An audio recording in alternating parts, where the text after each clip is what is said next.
నమస్తే welcome to NCN news. నా పేరు ప్రశాంతి. బులెటిన్లో ముందుగా హెడ్లైన్స్ చూద్దాం.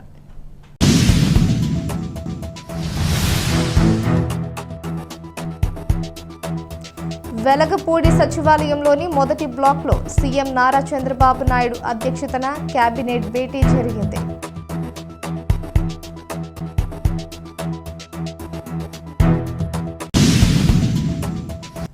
Welcome back to NCN news.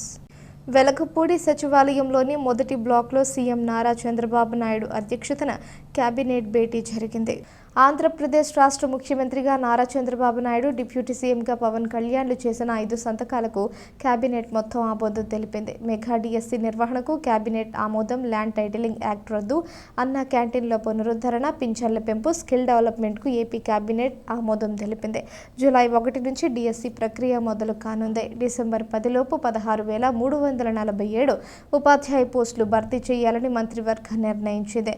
NTR Bharosa pension మొత్తం 3,000 రూపాయల నుంచి 4,000 రూపాయలకు పెంచే నిర్ణయానికి ఆమోదం తెలిపారు. జూలై 1 నుంచి పెంచిన పింఛన్లను ఇంటి వద్దే అందజేయాలని నిర్ణయించారు. ఎన్నికల్లో ఇచ్చిన హామీ మేరకు గత 3 నెలలకు కలిపి వచ్చే నెలలో ఒక్కొక్కరికి 7,000 రూపాయల పింఛన్ అందనుంది. రాష్ట్ర వ్యాప్తంగా 65 లక్షల మంది లబ్ధిదారులకు ఈ మొత్తాలను పంపిణీ చేయనున్నారు.